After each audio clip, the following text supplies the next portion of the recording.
Hello everyone, welcome to complex engineering. तो ये वाली वीडियो में हम लोग बात करने वाले पेंटोग्राफ में कपलिंग रॉड के बारे में और पेंटोग्राफ डैम्पर के बारे में बात करेंगे। तो यहाँ पर ये जो कपलिंग रॉड और जो पेंटोग्राफ डैम्पर है, ये बेसिकली पेंटोग्राफ का ही पार्ट है, राइट। पेंटोग्राफ के अलग से कुछ पार्ट्स है, फिर उसके बाद हाई वोल्टेज सिस्टम हमारा एक अलग से। जैसे कि अगर हम लोग देखें, ये कपलिंग रॉड हो गया, पेंटोग्राफ डैम्पर हो गया, पैन हेड हो गया, अपर आर्म हो गया, लोअर आर्म हो गया, तो ये सारे के सारे ये पेंटोग्राफ के पार्ट है। फिर उसके बाद हाई वोल्टेज सिस्टम में हमारे पास और भी इक्विपमेंट है, जैसे कि वैक्यूम सर्किट ब्रेकर हो गया, फिर उसके बाद पोटेंशियल ट्रांसफार्मर हो गया, करंट ट्रांसफार्मर हो गया, राइट। तो अभी हम लोग सिर्फ और सिर्फ पेंटोग्राफ के कंपोनेंट के बारे में बात करें, जिसमें ये वाली वीडियो में बात करेंगे कपलिंग रॉड के बारे में और पेंटोग्राफ डैम्पर के बारे में। तो यहाँ पर अभी अगर हम लोग देखें, जो कपलिंग रॉड है हमें कहाँ पर दिखाई दे रहा है, यहाँ पर दिखाई दे रहा है। ये हमें कुछ इस तरीके से कपलिंग रॉड दिखाई दे रहा है। पेंटोग्राफ में जैसे कि हमने बात किया था, ये होता है पैन हेड के बाद कनेक्टेड होता है अपर फ्रेम के बाद कनेक्टेड होता है ये वाला जो पार्ट होता है, ये होता है लोअर फ्रेम। अब लोअर फ्रेम के बाद वाला जो पार्ट है, ये है बेस फ्रेम। ये जो इंसुलेटर के ऊपर जो लगा होता है, ये इंसुलेटर के जस्ट ऊपर जो लगा होता है, ये बेस फ्रेम होता है। तो ये बेस फ्रेम हो गया, लोअर फ्रेम हो गया, ये अपर फ्रेम हो गया, ये पैन हेड हो गया। अब यहाँ पर अभी अगर हम लोग देखें, यहाँ पर हमें कुछ इस तरीके से कपलिंग रॉड दिखाई दे रहा है। कपलिंग रॉड हमें कुछ इस तरीके से दिखाई देता है। तो यहाँ पर ये कपलिंग रॉड, यहाँ पर भी ये कपलिंग रॉड की फिगर है। तो यहाँ पर ये जो कपलिंग रॉड हमने जो कंसिडर किया है, ये कपलिंग रॉड किसके बीच में कनेक्टेड है?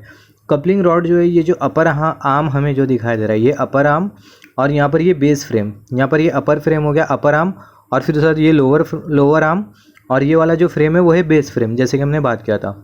तो ये जो कपलिंग रॉड है, ये बेसिकली अपर आर्म और बेस फ्रेम के बीच में कनेक्टेड है। यहाँ पर ये बेस फ्रेम, यहाँ पर ये, और यहाँ पर ये अपर आर्म, यहाँ पर ये। तो यहाँ पर ये जो कपलिंग रॉड हमें जो दिखाई दे रहा है, ये अपर आर्म के एक एंड के साथ कनेक्टेड है, और बेस आर्म के जो बेस फ्रेम है उसके एक पॉइंट के साथ कनेक्टेड है। मतलब ये बेस फ्रेम, यहाँ पर ये अपर आर्म, और यहाँ पर ये कपलिंग रॉड का एक पार्ट आ रहा है। तो कपलिंग रॉड हम लोग बोल सकते हैं ये बेसिकली अपर आर्म और बेस फ्रेम के साथ कनेक्टेड होता है with the help of bearing. अभी यहाँ पर ये कपलिंग रॉड का काम क्या होता है? कपलिंग रॉड बेसिकली करता क्या है, यहाँ पर ये जो हमें जो लोअर आर्म जो दिखाई दे रहा है, जिसको मैंने लोअर फ्रेम बोला था, ये पार्ट्स के नाम क्या होते हैं? ये पैन हेड हो गया, जैसे कि हमने बात किया। फिर ये ऊपर वाला जो आर्म है, ये है अपर आर्म। अपर आर्म हमें कुछ इस तरीके से दिखाई देता है, जस्ट होल्ड ऑन। हाँ, तो यहाँ पर अगर हम लोग देखें, ये अपर आर्म हो गया, अपर आर्म या फिर अपर फ्रेम भी बोल सकते हैं। अपर आर्म हमें कुछ इस तरीके से दिखाई देता है, ये है अपर आर्म, राइट, जो कि यहाँ पर कुछ इस तरीके से लगा, जैसे कि हमने बात किया। तो यहाँ पर ये कपलिंग रॉड बेसिकली करता क्या है, यहाँ पर ये जो लोअर आर्म हमें जो दिखाई दे रहा है, जब ये लोअर आर्म ऊपर की तरफ उठता है, तो ऐसे केस में ये जो कपलिंग रॉड हमें जो दिखाई दे रहा है, वो क्या करता है, ये जो अपर आर्म है, अपर आर्म का ये वाला जो एंड होता है, उसके तरफ नीचे की तरफ फोर्स लगाता है। मतलब ये जो अपर आर्म हमें जो दिखाई दे रहा है, उसके ये वाले एंड पर नीचे की तरफ फोर्स लगाता है, जिसके वजह से होता क्या है, ये जो अपर आर्म होता है वो ऊपर की तरफ जाता है, और जो कॉन्टैक्ट वायर है उसके साथ ये कार्बन स्ट्रिप कॉन्टैक्ट में आ जाती है। तो once again I am repeating this same concept. Basically होता क्या है, यहाँ पर परपेचुअल इंजीनियरिंग आ जाती है। जैसे कि यहाँ पर ये हमें लोअर फ्रेम दिखाई दे रहा है, लोअर आर्म दिखाई दे रहा है, लोअर फ्रेम भी बोल सकते हैं, लोअर आर्म भी बोल सकते हैं, जो कि हमें ये एरो की टिप शो कर रही है। तो जब ये लोअर आर्म उठता है, जब ये लोअर आर्म रेज होता है, तो ऐसे केस में जो कपलिंग रॉड होता है वो क्या करता है, ये जो अपर फ्रेम हमें जो दिखाई दे रही है, अपर आर्म के ये वाले पॉइंट पर नीचे की तरफ फोर्स लगाता है, जिसके वजह से होता क्या है, जो अपर आर्म के साथ ये जो पैन हेड जो कनेक्टेड है, वो ऊपर की तरफ जाता है और पेंटोग्राफ के कांटेक्ट में आ जाता है। तो यहाँ पर वही लिखा है, यहाँ पर ये कपलिंग रॉड का काम क्या है, its one end is connected to the base frame. यहाँ पर ये जो कपलिंग रॉड है, इसका एक जो एंड है वो बेस फ्रेम के साथ कनेक्टेड होता है बेयरिंग के थ्रू बियरिंग, और दूसरा जो एंड होता है वो अपर फ्रेम के साथ कनेक्टेड होता है। ये जो कपलिंग रॉड है, इसका दूसरा जो एंड है किसके साथ कनेक्टेड है, अपर फ्रेम के साथ कनेक्टेड है, किसके थ्रू, बियरिंग के थ्रू।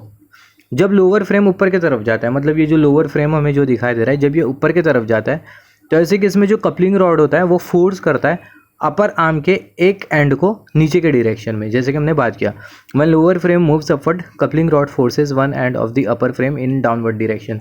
जैसे कि हमने बात किया, जब ये लोअर फ्रेम ऊपर की तरफ जाता है, तो जो कपलिंग रॉड है वो ये अपर आर्म या फिर बोल सकते हैं अपर फ्रेम के एक एंड को नीचे की तरफ फोर्स लगाता है, जिसकी वजह से दूसरा जो एंड होता है वो ऊपर की तरफ जाता है, और ये जो पैन हेड होता है वो OH के कॉन्टैक्ट में आता है। It causes upper frame to move in upward direction. तो यहाँ पर ये कपलिंग रॉड, ये अपर फ्रेम के ये वाले एंड पर नीचे की तरफ फोर्स लगाता है तो उसके वजह से होता क्या है, ये जो पेन हेड है वो ऊपर की तरफ जाता है, OHE के कांटेक्ट में आता है, अपवर्ड डायरेक्शन में जाता है। Length of coupling rod can be adjusted bye turning the coupling rod. अभी यहाँ पर अगर हम लोग देखें, ये जो कपलिंग रॉड है ये अपनी एक्सिस के अबाउट क्या हो सकता है, टर्न हो सकता है। तो यहाँ पर ये जो कपलिंग रॉड है इसकी जो लेंथ है उसको हम लोग क्या कर सकते हैं, एडजस्ट कर सकते हैं। किस तरीके से एडजस्ट कर सकते हैं, bye rotating the coupling rod about its axis. तो यहाँ पर हमने कपलिंग रॉड के बारे में बात किया। अभी हमें बात करना है पेंटोग्राफ डैम्पर के बारे में। तो यहाँ पर अगर हम लोग देखें, पेंटोग्राफ डैम्पर हमें यहाँ पर कुछ इस तरीके से दिखाई दे रहा है, जो कि एरो की टिप शो कर रही है। पेंटोग्राफ डैम्पर की फ़ोटो हमें यहाँ पर भी दिखाई दे रही है, पेंटोग्राफ डैम्पर की हमें यहाँ पर भी फ़ोटो दिखाई दे रही है, जो फ़ोटो हमने यहाँ पर देखा, जो पिक हमने यहाँ पर देखा। अभी जो पेंटोग्राफ डैम्पर होता है वो हाइड्रोलिक डैम्पर होता है। अब ये पेंटोग्राफ डैम्पर अपर फ्रेम और लोअर फ्रेम के बीच में कनेक्टेड होता है। यहाँ पर अगर हम लोग देखें, hydraulic damper connected between upper frame and lower frame. तो यहाँ पर ये जो पेंटोग्राफ का जो डैम्पर है ये बेसिकली अपर फ्रेम हमें जो दिखाई दे रही है और लोअर फ्रेम जो दिखाई दे रही है उसके बीच में कनेक्टेड होता है। तो इसका लोकेशन पता होना चाहिए, पेंटोग्राफ जो डैम्पर है अपर फ्रेम और लोअर फ्रेम के बीच में कनेक्टेड होता है। अभी यहाँ पर अगर हम लोग देखें, जब हमारा पेन हेड OHE के कांटेक्ट में होता है तो ऐसे केस में होता क्या है, OHE की अगर हम लोग देखें, जो OHE की जो हाइट होती है वो सेम नहीं होती।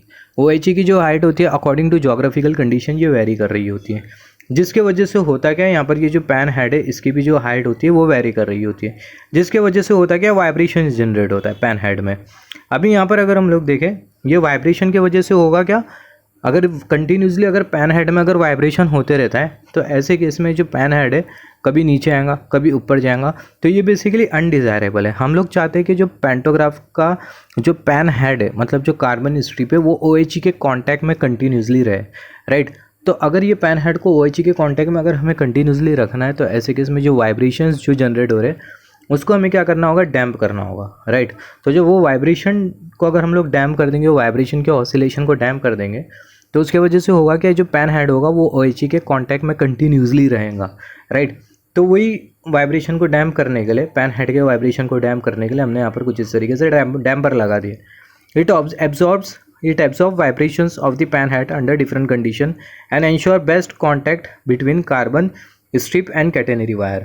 तो जैसे कि हमने बात किया, यहाँ पर ये जो पेंटोग्राफ डैम्पर होता है क्या करता है, जो वाइब्रेशंस होते हैं पेन हेड में, जब हमारी ट्रेन का मूवमेंट होता है तो ऐसे केस में वाइब्रेशंस जनरेट होते हैं पेन हेड में, और वो जो वाइब्रेशन है उसे एब्जॉर्ब करने का, उसे डैम्प करने का काम कौन करता है, पेंटोग्राफ डैम्पर करता है। जिसके वजह से होता है कि जो पेन हेड होता है वो कंटिन्यूसली कॉन्टैक्ट वायर के कॉन्टैक्ट में रहता है और किसी भी तरीके की स्पार्किंग, किसी भी तरीके की आर्किंग जनरेट नहीं होती।